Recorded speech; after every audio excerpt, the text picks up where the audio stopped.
The wind carries secrets through these desert ruins, and I've spent 20 years listening to its whispers. My name is Luke Morrison, and I'm 43 now, old enough to understand that some stories can only be told when the dust has settled and the pain has aged into something bearable. 20 years ago, my Aunt Miriam vanished from the abandoned church that stands like a broken prayer against the New Mexico sky. Today, I hold in my weathered hands a silver cross that has finally answered the question that haunted my family for 2 decades. The church ruins sit 3 miles east of what used to be the town of Esperanza, a place that died with the railroad and left only memories buried in sand. The adobe walls still stand, though the roof collapsed long before I was born, leaving the sanctuary open to the endless sky. Wooden pews lie scattered like fallen soldiers, their varnish stripped away by decades of desert wind and occasional flash floods. The altar remains, though cracked down the middle, a testament to faith that outlasted the congregation. I was 23 when Miriam disappeared, fresh out of college and full of plans that seemed important then.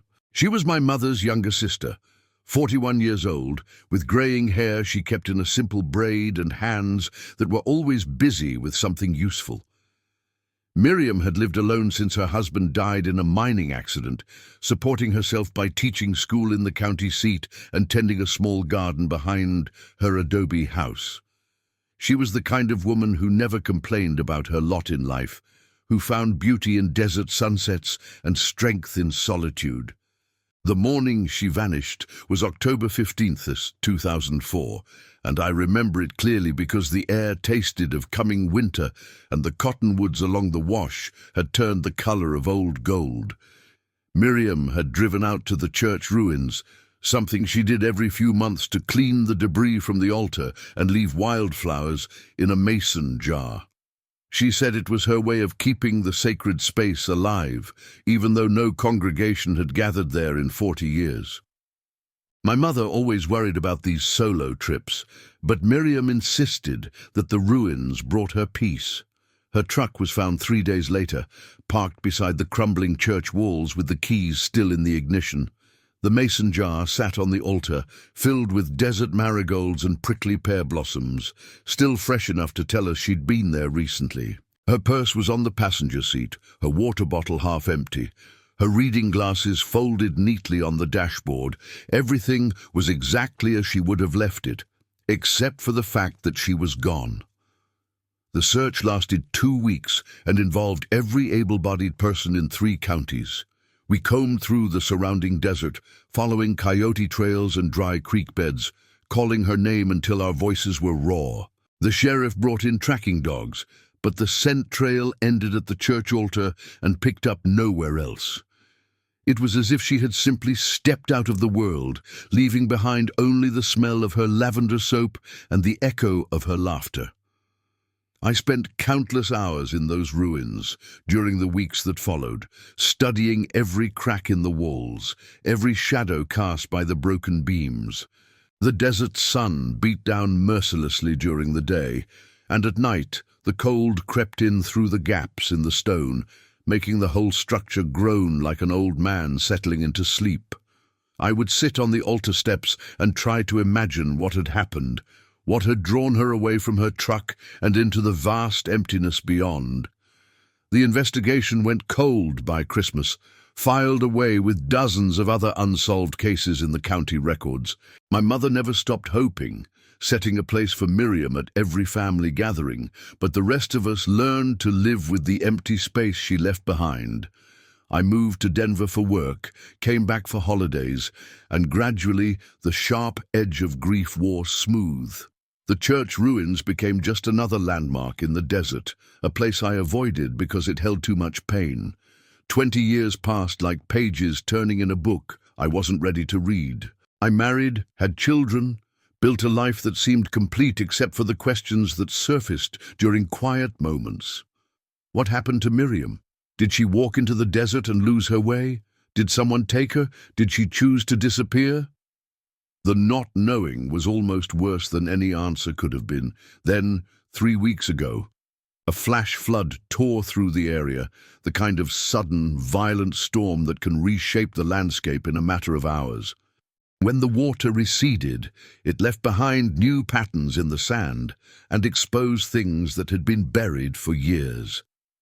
That's when I found the cross, wedged between two stones that had shifted in the church foundation, a simple silver cross, tarnished black with age, with an inscription on the back that changed everything I thought I knew about my aunt's disappearance.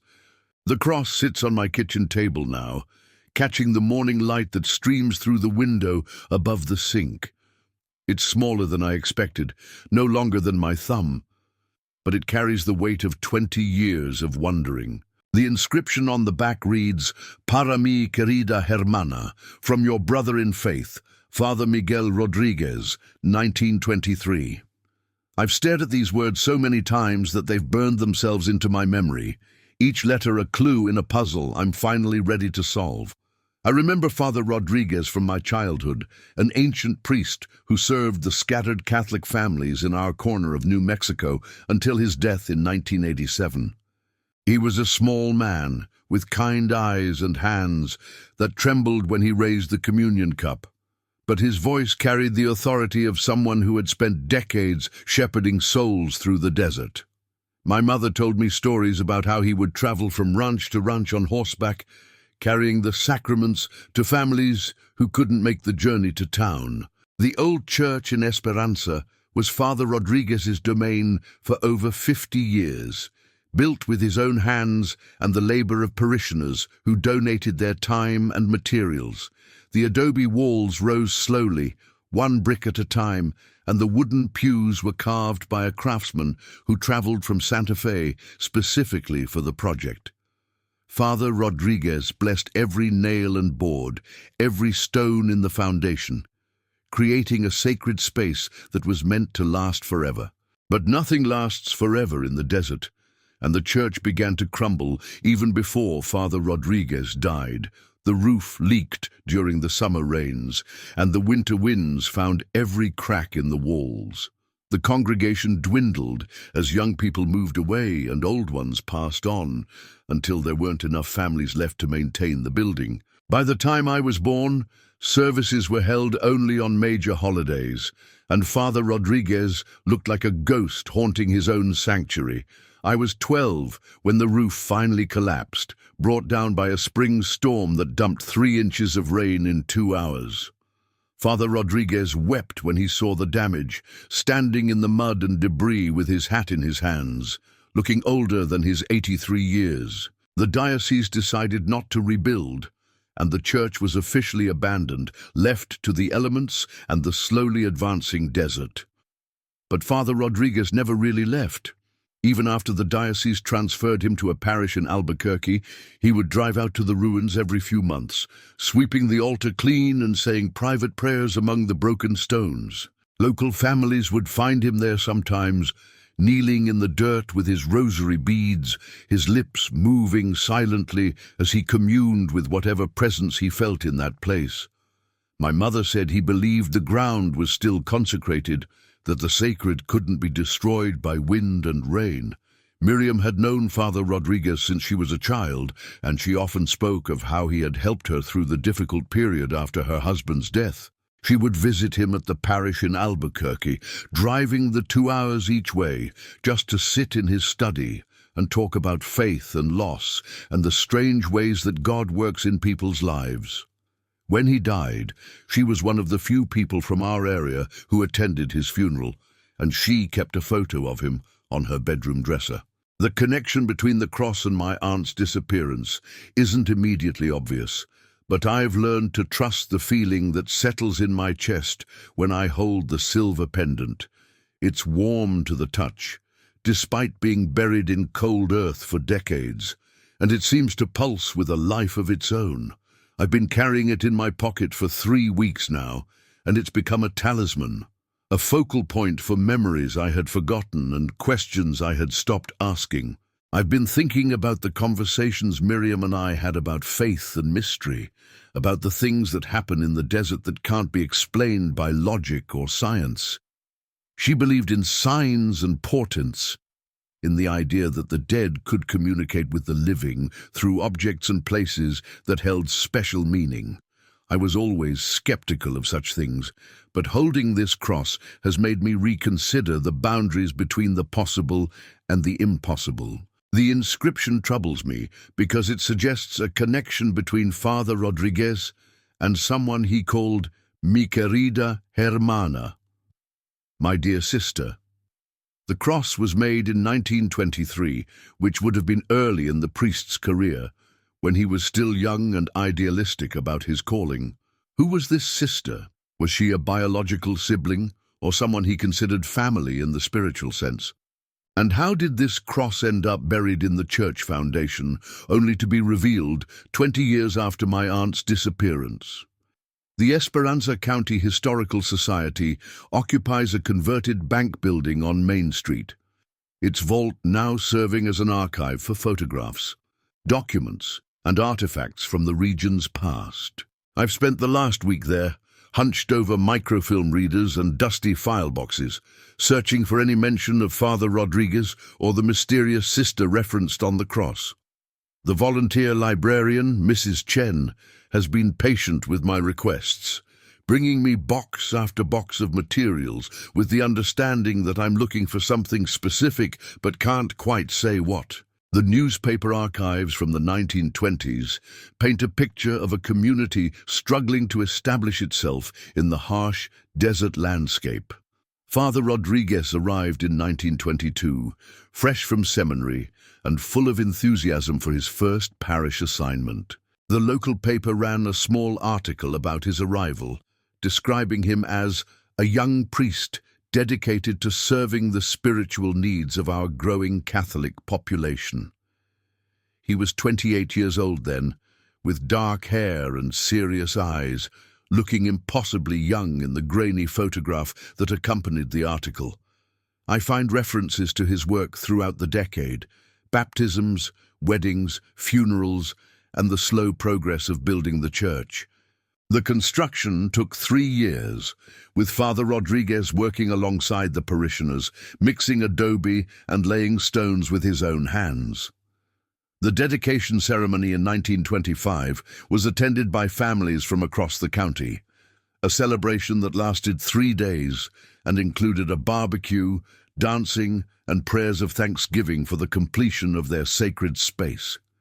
But it's in a letter to the diocesan newspaper that I find the first clue about the sister mentioned on the cross. Father Rodriguez wrote about the challenges of ministering to scattered families in the desert, mentioning the invaluable assistance of my sister in Christ, Elena Vasquez, who has dedicated her life to serving the poor and forgotten of our community. The letter is dated 1924, and it describes Elena as a lay minister who helped with religious education and care for the sick and elderly. Elena Vasquez appears in several more documents throughout the 1920s, always in connection with charitable works and religious activities.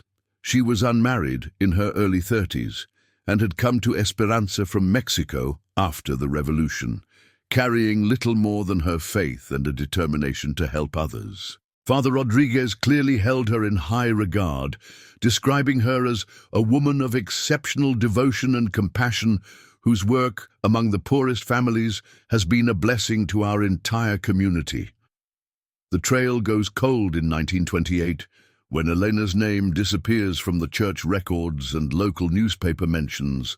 There's no obituary, no farewell article, no explanation for why she was suddenly absent from the community activities that had defined her life. It's as if she simply vanished, leaving behind only the memory of her good works and the silver cross that Father Rodriguez had given her as a symbol of their spiritual partnership. I'm beginning to understand that the cross wasn't just a piece of jewelry or a religious token. It was a bond between two people who had dedicated their lives to serving others in this harsh and unforgiving landscape.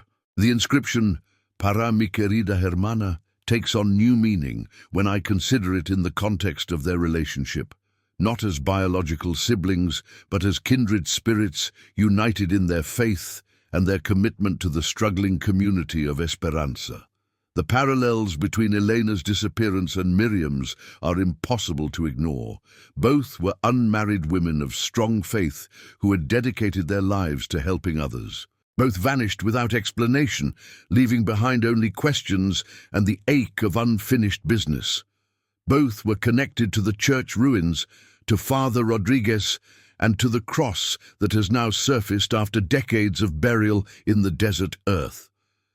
I've been thinking about Miriam's visits to the church ruins, how she always seemed to find peace there among the broken stones and scattered debris. She would sit on the altar steps for hours, sometimes reading her Bible, sometimes just staring out at the endless horizon. I never asked her what she was thinking about during those quiet moments, but I suspect she was communing with something deeper than memory, something that connected her to the long history of faith and loss that permeated that sacred space. The cross seems to pulse with warmth when I hold it, as if it carries the accumulated prayers and hopes of everyone who has touched it over the decades. I've started wearing it around my neck, hidden beneath my shirt, and I swear I can feel its presence against my chest, a constant reminder that some mysteries are meant to be solved, even if the answers come decades after the questions were first asked. The heat shimmers off the desert floor, like visible prayer, as I drive the familiar road to the church ruins, the cross burning against my chest beneath my work shirt. It's been 3 weeks since I found it.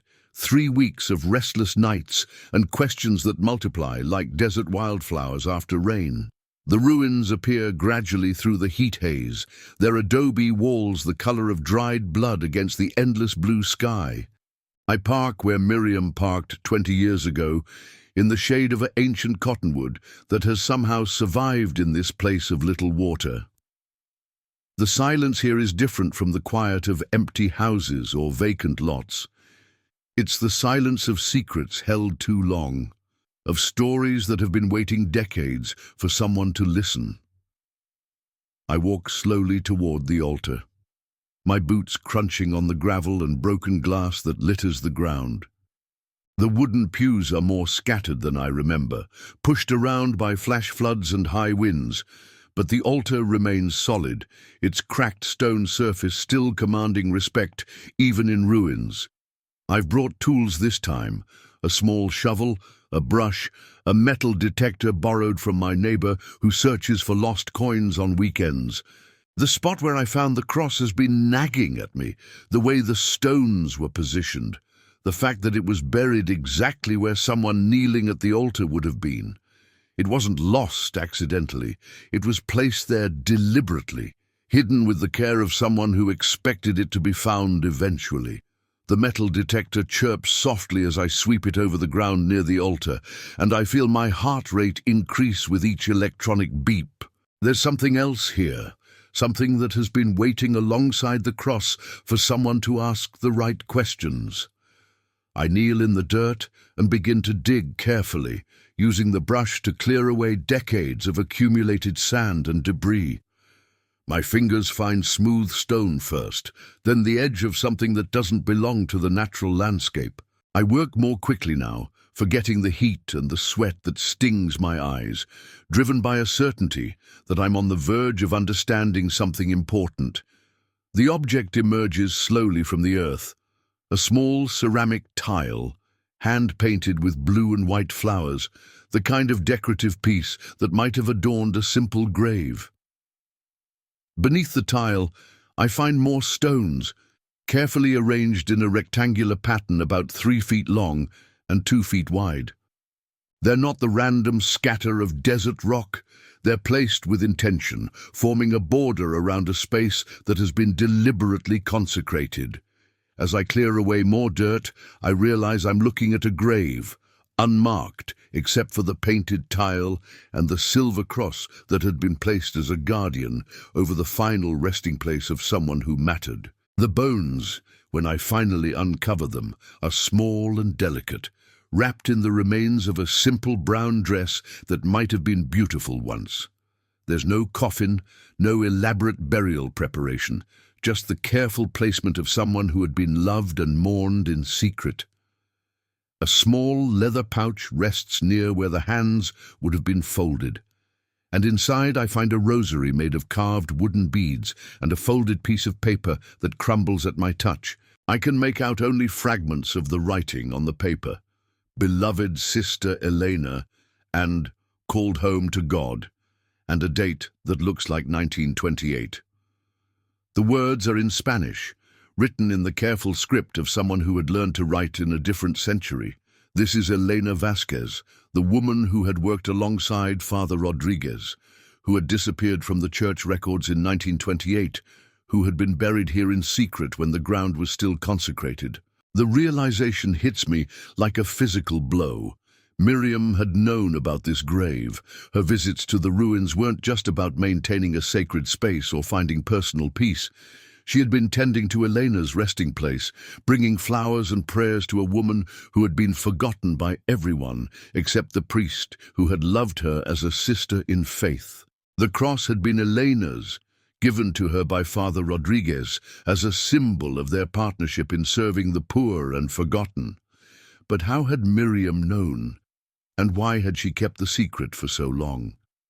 I think about the photograph of Father Rodriguez on her dresser, the long drives to visit him in Albuquerque, the conversations about faith and mystery that had shaped her understanding of the world. He must have told her about Elena, about the secret burial, about the cross that marked the place where a good woman had found her final rest.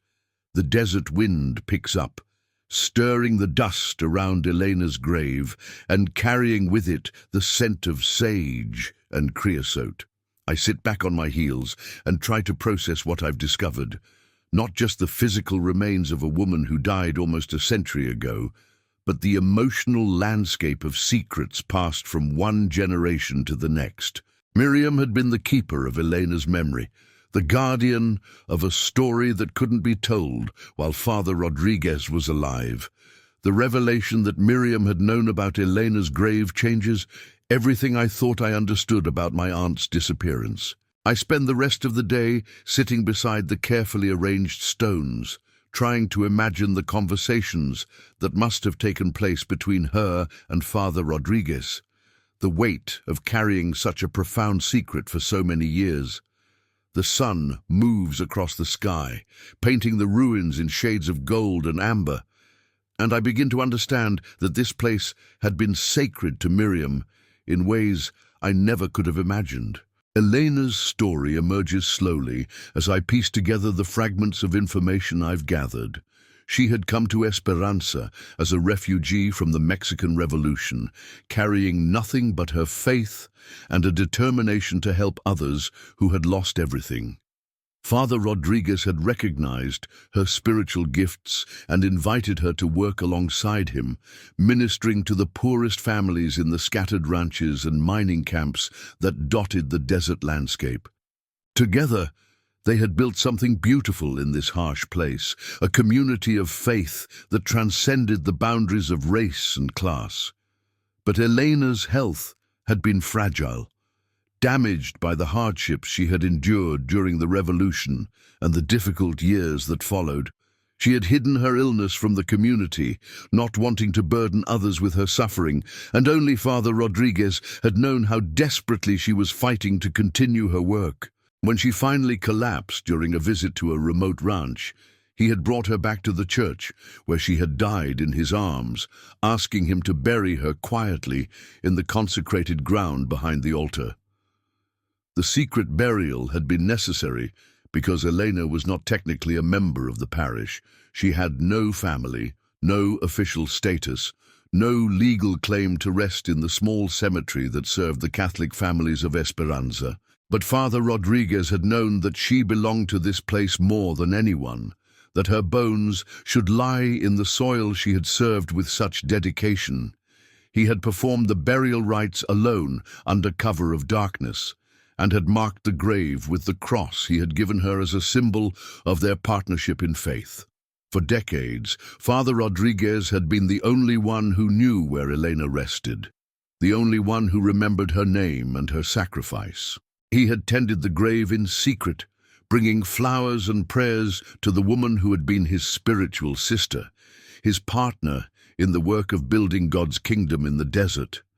It wasn't until he was old and dying that he had entrusted the secret to someone else, to Miriam, who had demonstrated the same kind of faith and devotion that had characterized Elena's life.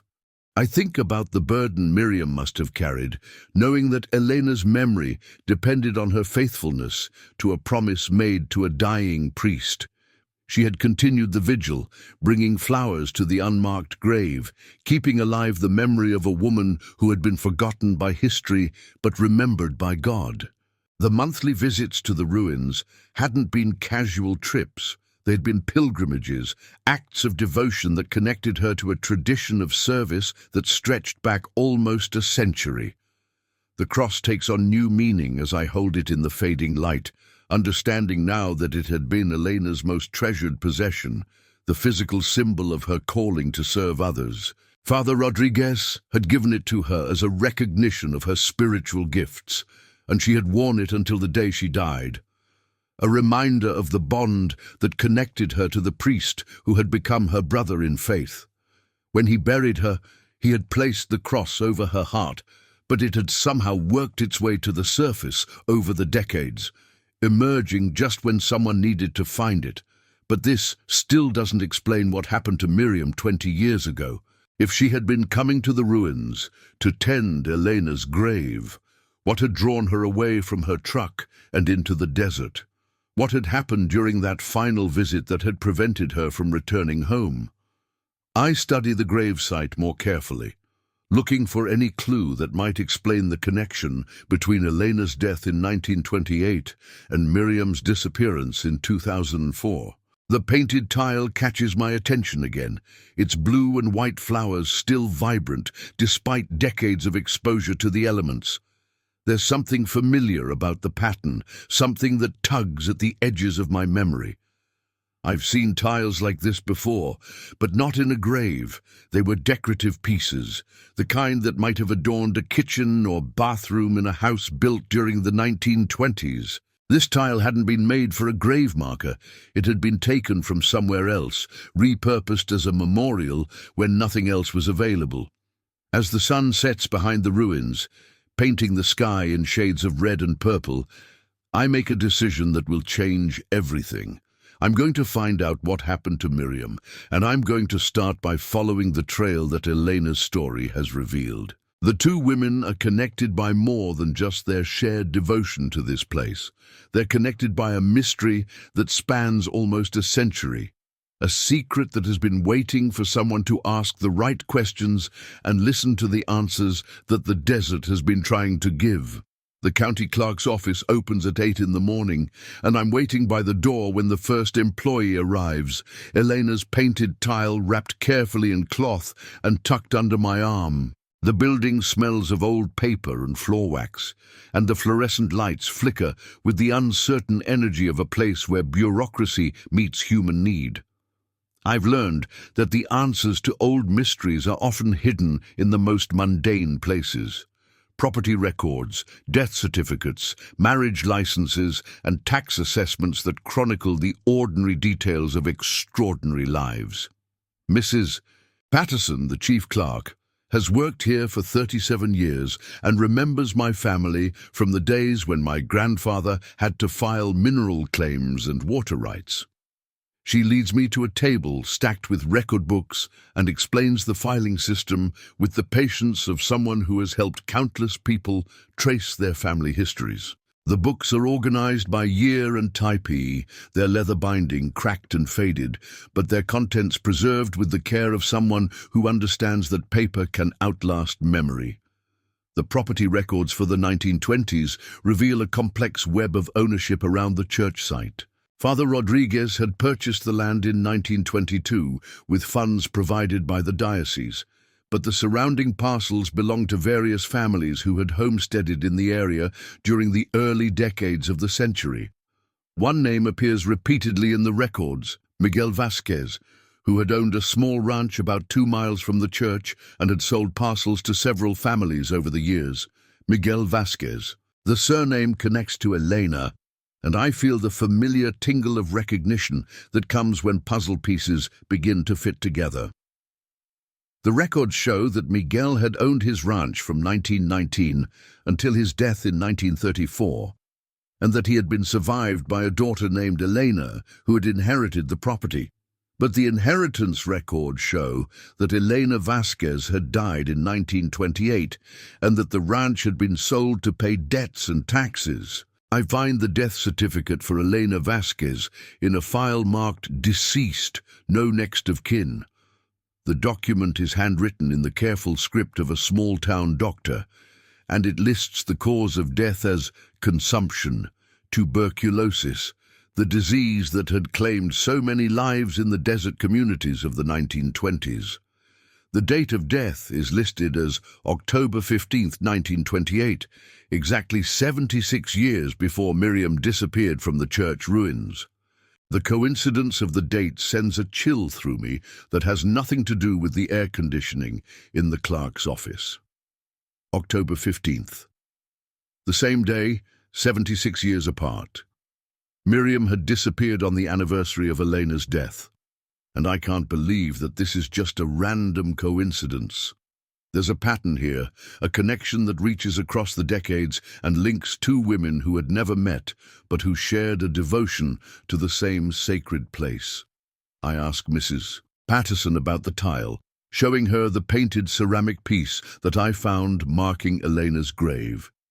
She examines it carefully, turning it over in her hands and studying the craftsmanship with the eye of someone who has seen thousands of artifacts from the county's past. She tells me that tiles like this were popular in the 1920s, often used in bathrooms and kitchens of the more prosperous houses, and that they were usually imported from Mexico or made by local craftsmen who had learned the techniques from their families.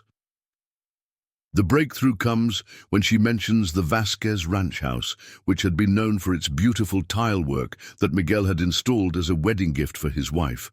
The house had been demolished in the 1940s, but she remembers stories about the decorative tiles that had adorned the kitchen and bathroom, tiles that had been salvaged by neighbors when the building was torn down. Elena's grave marker hadn't been made specifically for her burial. It had been taken from her family home, a piece of her past that had followed her to her final resting place. I spend the rest of the morning searching through the records, looking for any other connections between the Vasquez family and the church, between Elena and Father Rodriguez, between the past and the present. The trail leads me to a collection of letters that had been donated to the county by Father Rodriguez's estate, correspondence that reveals the depth of his relationship with Elena and the circumstances that had led to her secret burial. The letters are written in a mixture of Spanish and English, Father Rodriguez's careful handwriting chronicling Elena's decline and his struggle to care for her while maintaining the secrecy she had requested. She had been afraid that her illness would burden the community, that her death would be seen as a failure of faith rather than a natural consequence of the hardships she had endured. She had asked him to bury her quietly, without ceremony or announcement, and to mark her grave with something that would remind him of her life rather than her death. The final letter, dated a week after Elena's death, reveals Father Rodriguez's grief and his determination to honor her memory. He writes about placing the cross over her heart and marking the grave with a tile from her family home, creating a memorial that would be meaningful to him even if it remained invisible to the rest of the world. He promises to tend the grave for as long as he lives and to pass the responsibility to someone else when he can no longer fulfill his obligation. As I read these letters, I begin to understand the weight of the secret that Father Rodriguez had carried for almost 60 years, and the relief he must have felt when he finally found someone worthy of sharing the burden. Miriam had been the perfect choice, a woman of faith who understood the importance of memory and the responsibility of keeping sacred trusts. She had accepted the role of guardian, and she had faithfully tended Elena's grave for 20 years until something had called her away on that October morning. The realization that Miriam had disappeared on the anniversary of Elena's death opens a new chapter in my investigation, one that leads me away from the official records and into the realm of family memory and personal testimony. I drive to my mother's house after leaving the clerk's office, carrying copies of the letters and documents I've discovered, knowing that she might be the only person left who remembers the conversations between Miriam and Father Rodriguez during his final years. My mother, Sarah, is 78 now, with silver hair and hands that shake slightly when she pours coffee, but her memory of the past is sharp and detailed. She lives in the same house where I grew up, surrounded by photographs and mementos that chronicle our family's history in this corner of New Mexico. When I show her the letters and tell her about Elena's grave, she sits quietly for a long moment, staring out the window at the desert landscape that has shaped all our lives. She remembers Father Rodriguez's visits to our house during his final years, how he would sit at the kitchen table and drink coffee while talking with Miriam about matters of faith and community service. She had always thought their conversations were just the normal exchange between a priest and a devoted parishioner. But now she recalls the intensity of their discussions, the way they would sometimes speak in whispers, the sense that they were sharing something too important for casual conversation. Mother tells me about the changes in Miriam after Father Rodriguez's death, how she had become more serious, more driven by a sense of obligation that seemed to consume her free time.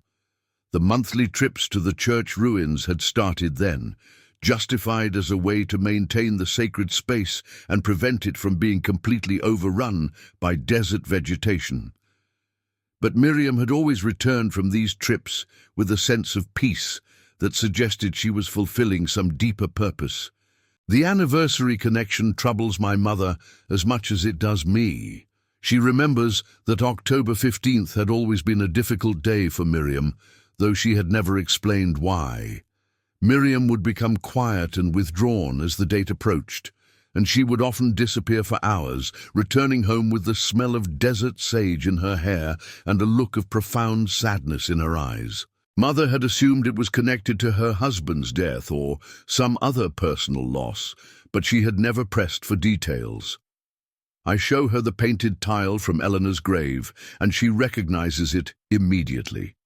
She had seen similar tiles in the houses of Mexican families when she was young, and she remembers hearing stories about the beautiful tilework in the Vasquez ranch house. The connection between Elena and Miriam becomes clearer as she talks. Both women had been drawn to the church ruins by a sense of spiritual obligation. Both had found meaning in caring for a place that others had forgotten. But Mother also remembers something else, something that sends a chill through me as she describes it. On the morning of October 15th, 2004, Miriam had received a phone call that had upset her deeply. She had answered the phone while Mother was visiting, and her face had gone pale as she listened to whoever was on the other end. After hanging up, she had claimed it was a wrong number, but her hands had been shaking, and she had immediately started gathering her things to leave for the church ruins. The phone call had lasted only a few minutes, but it had obviously conveyed some urgent message that had compelled Miriam to make her final trip to the ruins. Mother had offered to come with her, sensing that something was wrong, but Miriam had insisted on going alone. She had kissed Mother goodbye and driven away, and that was the last time anyone in our family had seen her alive. I ask Mother if she remembers anything about the caller, a voice, an accent, anything that might provide a clue about who had contacted Miriam that morning. She thinks for a moment, then tells me that the voice had been elderly, speaking in heavily accented English, and that the caller had seemed to know Miriam well. The conversation had been brief but emotional, and Miriam had seemed both frightened and determined when she hung up the phone. The pieces of the puzzle are beginning to form a picture that both explains and deepens the mystery of Miriam's disappearance. Someone who knew about Elena's grave had contacted her on the anniversary of Elena's death, conveying a message that had been urgent enough to draw her to the ruins despite whatever danger it might have represented. The caller had been elderly, suggesting someone from Father Rodriguez's generation, someone who had shared the secret of Elena's burial. As I drive home from Mother's house, I find myself thinking about the nature of secrets and the weight they carry across generations. Elena's story had been buried with her in 1928, known only to Father Rodriguez and later to Miriam.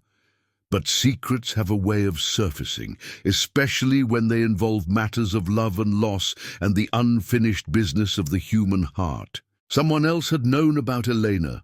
Someone who had waited until the 76th anniversary of her death to break their silence. The cross burns against my chest as I pull into my driveway, and I realize that finding it was just the beginning of my journey into the past. The real mystery isn't what happened to Elena Vasquez in 1928. It's what happened to Miriam in 2004, and who had the power to call her away from the safety of home and into the desert where she had vanished without a trace. The breakthrough comes on a Tuesday morning, 3 weeks after I found Elena's grave, when I'm sitting in the kitchen, staring at the cross and trying to make sense of all the pieces I've gathered. The phone rings, and I almost don't answer it, but something about the persistence of the caller makes me pick up the receiver. The voice on the other end is elderly, speaking in heavily accented English, and I recognize it immediately as matching my mother's description of the caller who had contacted Miriam 20 years ago. The man identifies himself as Roberto Morales, and he tells me that he's been watching the local newspaper for any mention of activity at the church ruins. He's 93 years old, living in a nursing home in Albuquerque, and he's been carrying a secret for 20 years that he can no longer bear alone. He asks me to come see him, and something in his voice tells me that he holds the final piece of the puzzle that has consumed my life for the past month. Roberto Morales lives in Casa de Esperanza, a nursing home on the west side of Albuquerque, where the afternoon light streams through tall windows and makes everything look soft and dreamlike. He's waiting for me in the common room, a small man with white hair and hands that tremble with age, but his eyes are sharp and alert. When I show him the cross, he begins to weep, touching the silver pendant with fingers that remember its weight and warmth from decades past. He tells me that he was Father Rodriguez's altar boy in the 1920s, the child who had helped with Mass and assisted with the priest's visits to remote ranches and mining camps. He had known Elena well, had watched her work among the poorest families, had seen the bond that developed between her and the priest who had become her spiritual brother. When she died, he had been the only witness to her burial, the only person other than Father Rodriguez who knew where she rested in the consecrated ground behind the altar. Roberto had kept the secret for almost 60 years, until Father Rodriguez was dying and asked him to help find someone worthy of carrying on the vigil. They had chosen Miriam together, recognizing in her the same qualities of faith and devotion that had characterized Elena's life. Roberto had been present when Father Rodriguez told Miriam about Elena's grave, had seen her accept the responsibility with the seriousness it deserved. For 20 years, Roberto had watched from a distance as Miriam faithfully tended Elena's grave, bringing flowers and prayers to the woman who had been forgotten by everyone except those who had loved her most. He had never interfered, never contacted her directly, understanding that the vigil was a sacred trust that required no supervision or validation. But as he grew older and his own health began to fail, he had started to worry about what would happen when Miriam could no longer fulfill her obligation. The phone call on October 15, 2004, had been the result of his growing anxiety about the future of Elena's memory. He had called Miriam that morning to discuss the possibility of finding someone else to share the secret, someone who could eventually take over the responsibility of tending the grave. But the conversation had taken an unexpected turn when Miriam told him about a dream she had been having, a vision that had been troubling her sleep for weeks. In the dream, Miriam had seen Elena standing beside her grave, no longer the sick and dying woman that Father Rodriguez had described, but young and vibrant, dressed in a white dress that gleamed like moonlight. Elena had been pointing toward the desert, gesturing for Miriam to follow her to a place where something important was waiting to be discovered. The dream had been so vivid, so compelling, that Miriam had begun to believe it was more than just the product of her subconscious mind. Roberto's call had coincided with the anniversary of Elena's death, and Miriam had interpreted it as a sign that she was meant to act on the vision that had been haunting her dreams. She had told him that she was going to the ruins one last time, that she felt called to follow Elena's spirit into the desert to discover whatever truth was waiting there.